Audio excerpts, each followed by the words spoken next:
there, fictional friends, and welcome to another episode of Fully Booked. I'm Megan. And I'm Shireen. And it is the last week of January, which means it's the last week that we're talking about apocalyptic, post-apocalyptic, depressing Thank God. Let's not do this next year. We'll do something different. We keep doing similar things. Last January we did dystopians. Okay, we are removing that from the list. We just won't do it anymore. Hey, I was looking at ideas for subgenres, and this made sense to me. January is a sad month.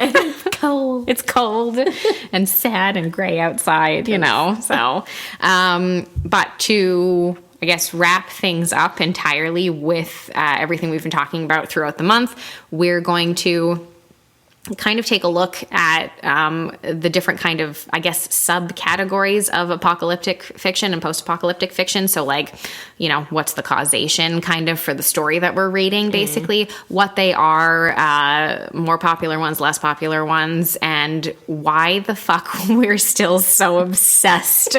Why are you so obsessed with me? Why are you so obsessed with me, says post-apocalyptic fiction. And how, like, it seems like every few years we manage to have a resurgence of some sort.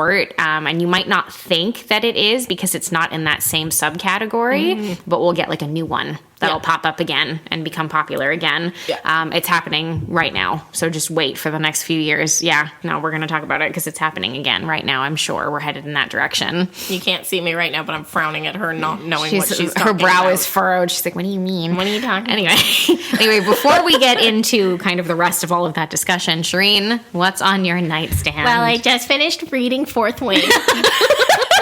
She's so happy. And I'm about to start the second one. Yay. It was really, really, really good.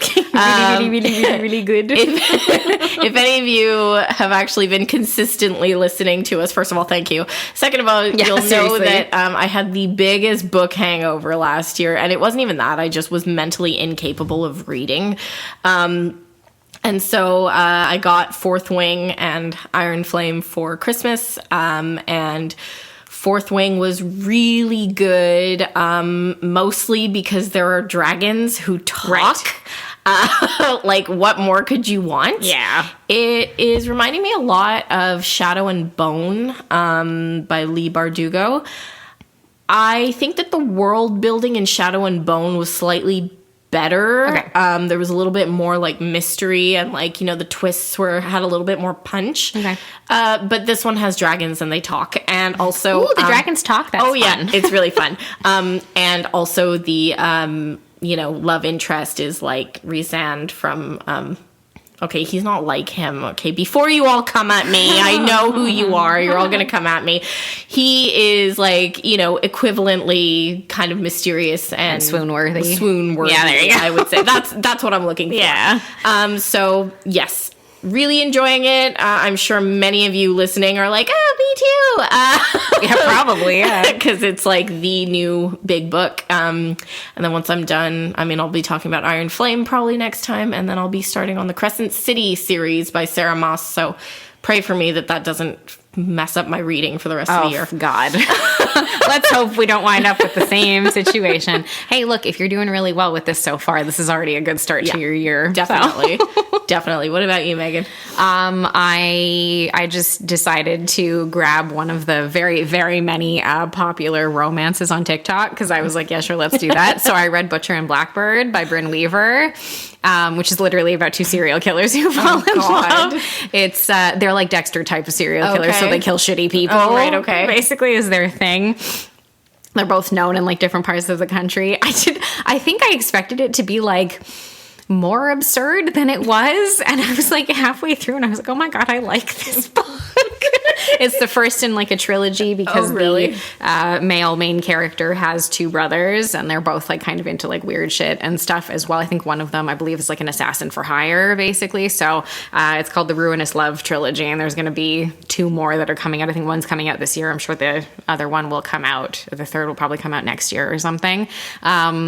Yeah, it was weird. I didn't think I'd like it, but you know what? Like, strangely kind of like a lot of like dark humor and like funny sort of aspects painted in. Right up your yes, street. Genuinely like a little bit, you know, like a little bit disturbing and scary a few times. A lot of smut. So oh, cool. Maybe I'll give it a try. So no one hates that. Yeah, I don't know. It's like, I think it was one of those that I was like, okay, this is going to be insane. And then I read it and I was like, oh, I did not hate this book. Yeah, Fourth Wing's pretty smutty as well, so it, ticks that box. Oh, yeah, it takes that box for you. No wonder you like it so much. Hey, we like our spicy. All right. Okay. Let's finish this whole month up and let's talk about these different sort of categories of apocalyptic and post-apocalyptic fiction. What I mean by categories, is mostly I find where it doesn't matter whether you're like pre the apocalypse or post the apocalypse or right in the middle of it. It's sort of like what is causing this apocalyptic event to occur. Is it some sort of cyber attack? Is it a virus or infection of some kind? Is it, like you said, like a bomb or like a war of some kind? But there's more than that. There are more than those. Is it a human thing? Like, was it a human conflict that kind of made us... Oh, is it an alien invasion? Sorry. Alien invasion. Yep. Human conflict that made us change our society as we know it. Yeah. Is it an environmental disaster? Like, we've killed the Earth and it finally worked.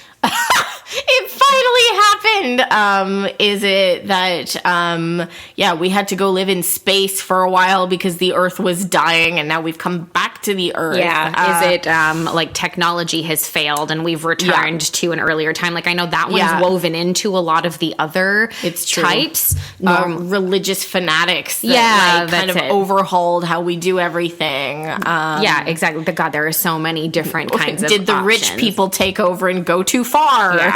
I think that I would say viruses and infections are your top now. No, in general. I think the most exists like about those. Like, I'm probably incorrect, but it feels like, at least from like the popular point of view, like that standpoint is like that is what exists the most in terms of like the reason that the apocalypse has happened. It was an infection and it started here and then it moved its way through. And I mean, we've seen now in real time what's happened in the past few years due to some sort of like viral epidemic to a certain extent. And so I think that people can really get into stories like this because it does feel like something that could genuinely occur. Yeah. And, to a much, much smaller degree has occurred. Well, it also depends like on your socioeconomic environment, like what's going on in the world. So like if you look at books like 1984, for example, that was written in 1948. Yeah. And it was just after the Second World War, or like, just before it ended. And it was basically George Orwell's 1939 and 1945. After Second World War. Sorry. You're fine. And it was George Orwell's outlook on the future based on what they had just lived through, and it was very bleak. Yes. He assumed that there was going to be another world war, and Big Brother was going to take over, and everybody was going to be controlled. Yeah. Now we're looking a lot more at like viruses and that kind of thing, and zombies. Yes. Well, that for me falls into the virus category because generally speaking, it's some sort of infection which causes the zombification of dream of zombie. No, that doesn't work. No.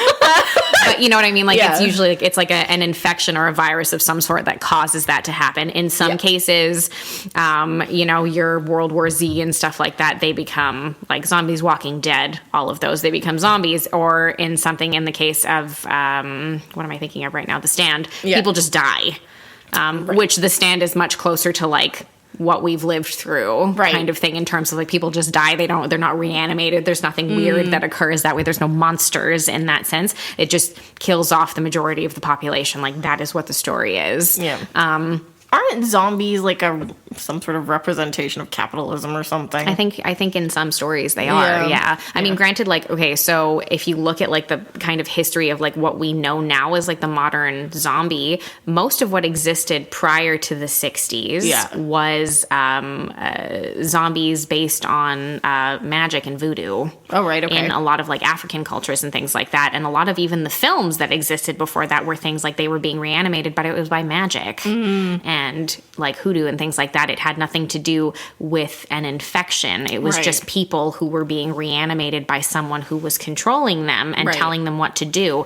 But in the late 60s, George Romero made Night of the Living Dead, which really showcased and kind of was one of the first, if not the first, really major piece of media at all that portrayed some sort of infection that was killing people in like common sense, but reanimating their corpses, right, and making them feral, basically. Got it. And since then, that is kind of what we know. It hasn't been around for as long as we think it has. The idea of like what we know zombies as now. It's really like what I think Night of the Living Dead came out in 1969, I believe. So really, it's been basically since then, like in a lot of people's lifetime, like this sort of idea of what zombies are has changed quite a bit. We're quite obsessed with them. Like I find that there's like a lot about zombies now. There's so much, and I think I guess it just shows how willing we are to like go along with concepts and stories like this, where like every few years there's some sort of like small resurgence in some way, shape, or form. And I think we're headed into another one of those types of things. I blame The Last of Us for that. I think that The Last of Us is going to kick off another version, and I do think that The Last of Us is also the reason that the Walking Dead universe on television still exists, and they are literally releasing new spin-off shows now, like right now. There was a Daryl Dixon show specifically that was released last year. They've got another one, I think, that's starting sometime around the time that we're recording this as well. You had Fear the Walking Dead, you had the original series, and then you had all of the like little sub ones where they had, I think, one-off stories with a few people here and there. It's incredible, ridiculous that this has been going on for as long as it has, and this universe still exists. And I know that was the creator's goal initially. Like, I forget, people are going to be so pissed at me. Robert Moore, who had originally put together who was the creator of the graphic novels. I can't remember. I'm sorry.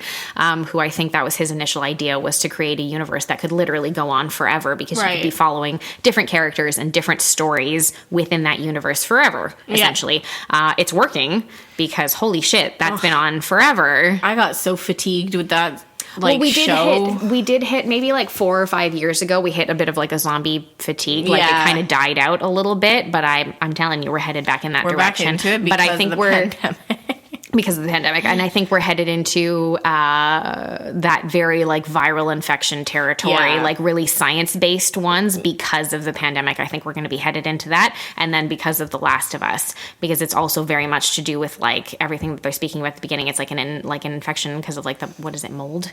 Or something that like they explain it like in the first episode of the show. I haven't played the games, guys. I'm sorry, but I don't know. So I don't know what the story is there, but but it's very much like along those lines. And it's interesting to see some of these like that have explored kind of the scientific like virus turning people into zombies, but then sometimes the stories blur the line and go into the supernatural. So I think isn't there a Stephen King one where they turn into vampires? Maybe. Am I thinking of The Stand? Maybe. They don't turn into vampires, people just die.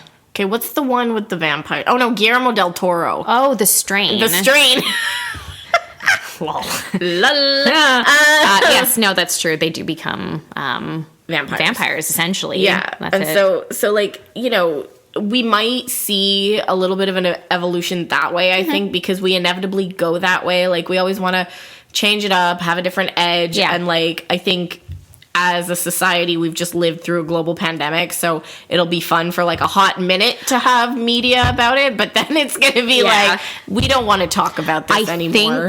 I think we're going to see, that's it, another rash of that, and I think that we're going to start to see a rise in apocalypses based on wars and technology-based wars. Like AI taking over. And stuff. Did anybody watch like Leave the World Behind? Yes. That came out like We very much like along those lines, like a sort of like digital terrorism.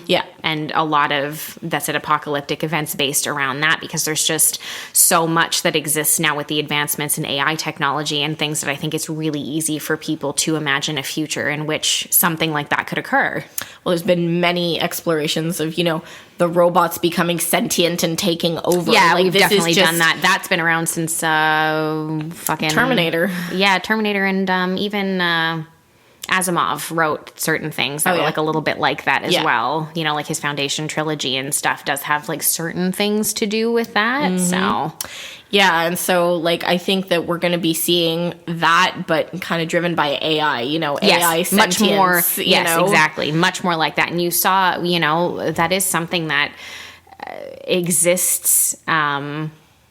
Has existed for a long time, technically, like the idea of something like that, but it's not something that's been explored as its own subgenre. Not by too many people. And now I'm forgetting the name of a really, really, really famous sci-fi movie. Wait, I'm gonna find it.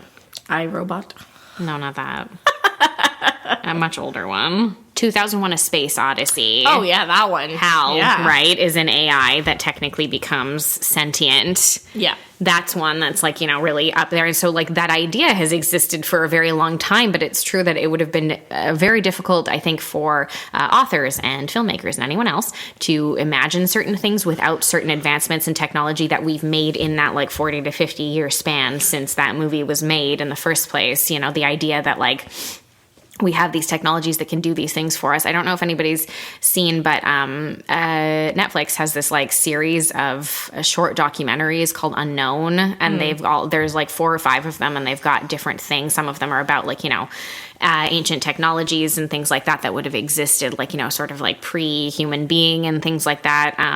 You know, some of them are about the pyramids. Like there are different ones, but there's one that I watched that is specifically, I think it's called Killer Robots, and it's specifically about the advancements of AI technology, particularly within the military, and the idea of, you know, the positive aspects of using things like drones and stuff like that to do like reconnaissance work and stuff, and so, you know, eliminate potential human casualties and things like that, which is very positive. But the other aspect of like, you know, drones that are simply trained to fire, and if there are not certain fail safes put in place, what will that mean for civilian populations and for other like, you know, like people who are innocent in the world, in terms of war and warfare and what that will do. Right. And, you know, we're talking a lot about, you know, we're talking about apocalypse, but, you know, there's kind of like a fine line where other genres seep in. So, you know, we talked about supernatural, but then, you know, Megan's talking a lot about like sci-fi that's seeping in, you know, and very much, you know, it's interesting to look at it from that lens, because sometimes it's hard to categorize something, you know, like if you look at like War of the Worlds, for example, you're like, is that sci-fi or is that apocalypse? Like it's both. It's both, right? And is like World War Z is like post-apocalyptic or apocalyptic horror, right? You know, all of them have like a different, you know, and like that's it. Hunger Games is post-apocalyptic, YA sci-fi sort of games. That's why it's called the Hunger Games. Yeah. Maze Runner. Yeah, exactly. Post-apocalyptic maze. And like dystopian films and stuff all fall into this. And yes, a lot of them do lean into the science fiction, but not all of them do necessarily either. Like, you know, that's it. I would argue that's it. Some things that are like, what did I just say? Like some things like zombies and stuff like that don't really lean into the science fiction aspect quite as much. But like, again, the ones that are like from human conflicts, like The Handmaid's Tale. Yeah. We talked about that already. The Never Let Me Go. That's another one. Like, how did we get to a world where this is possible? Rich people are doing this, basically. You know, and like, you know, something must have gone wrong where there was no like laws put in place to protect people, you know. Same thing with The Handmaid's Tale. Yeah. Like, how did they get to a point where we were like, this was allowed to occur? And again, it's like they kind of rationalize it. It's like, oh, it's for the good of society, you know. So that's what's so interesting about apocalyptic, like as a genre, is because you can really go any direction with it.